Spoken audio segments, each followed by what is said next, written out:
Since 5, Macomb is set to welcome 2 national retailers. They plan to open in the former Kmart building. With the help of city officials and the California-based Carrington company, Macomb will now have its first TJ Maxx and Hobby Lobby. WGEM's Joseph Lawler was in Macomb this morning. So Joseph, this really means a lot for the city. Well, Daniel and Raja, it means that money that has been spent in the same retailers in other towns will now stay right in the community. Officials say they are set to begin construction either in late spring or early summer. Macomb Mayor Michael Inman says when the city was looking for possible retailers to bring to town, they noticed residents visiting neighboring cities to shop at TJ Maxx and Hobby Lobby. Inman says they recognized how strong those 2 retailers are when they expand to other markets.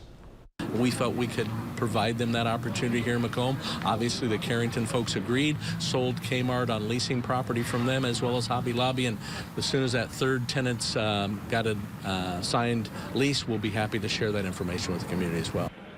The Carrington company owns 2 other properties in Macomb, the former Pizza Hut and the former Marine Bank. Inman says he anticipates those properties to be filled sooner rather than later.